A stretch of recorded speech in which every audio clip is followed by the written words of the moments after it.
So, the Enneagram. Basically, it takes all of humanity and distills it down to 9 different personality types, of which you are one.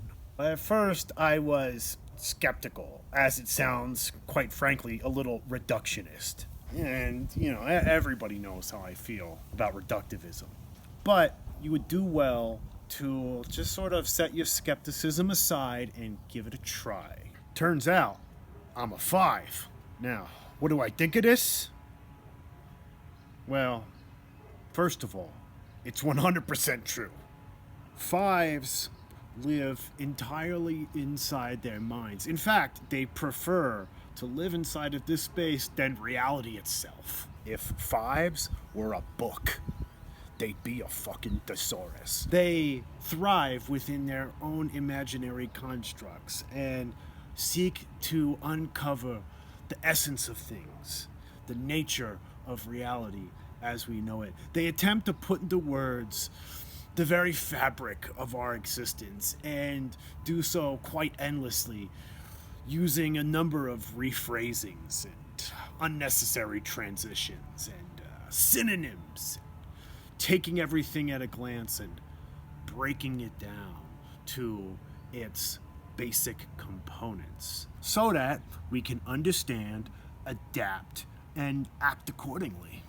Psychologically, what this means is that we get worth and value from appearing to be competent. This has practical value, though. We like to perceive threats in our environment and do likewise. 5s, they don't just spout off a bunch of bullshit just randomly off the top of their heads. They've run it through the ringers of their mind. They've brought it through the various processes in their brains to make sure that it's a sound piece of logic. They don't always have something to offer or contribute, but when they do, they're bringing something real. You have to imagine I found all this to be heavily ironic. As a man of the Tao, it's really interesting that I'm trying to put all of these things into words when the nature of the Tao says, stop trying to do that, you knucklehead. Would I recommend you looking into the Enneagrams? Yeah, I would. But if you got the courage, because it takes a person of character to hear your personality traits and behaviors so transparently laid bare, then you're sitting there going, oh, is it so freaking obvious what I'm doing and why I'm doing it? But you look at the information, you take it in, you try to balance it out by acting in a different way.